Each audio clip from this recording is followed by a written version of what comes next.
মদিনার এক শান্ত বিকেল, নীরবতার মাঝে লুকিয়েছিল এক মহান শিক্ষা। রাস্তা দিয়ে হেঁটে যাচ্ছিলেন আলী ইবনু আবি তালেব রাদিয়াল্লাহু আনহু, দয়া আর ঈমানে ভরা এক মহান সাহাবী। হঠাৎ তিনি দেখলেন এক দরিদ্র মানুষ বসে কাঁদছে। তার হাতে একটি খালি থলে, আর সে ক্ষুধার্ত। আলী জিজ্ঞেস করলেন, কেন কাঁদছ? লোকটি বলল, আমার পরিবার না খেয়ে আছে। আলী কিছু না বলে চলে গেলেন। লোকটি ভাবল, আজও হয়তো কেউ সাহায্য করবে না। কিন্তু কিছুক্ষণ পর রাতের অন্ধকারে আলী রাদিয়াল্লাহু আনহু ফিরে এলেন, কাঁধে খাবারের বস্তা নিয়ে। তিনি খাবারগুলো দিয়ে বললেন, এগুলো নাও তোমার পরিবারের জন্য।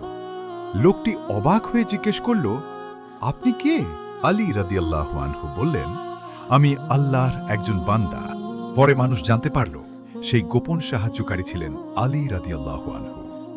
নাম নয়, নিয়তই আসল।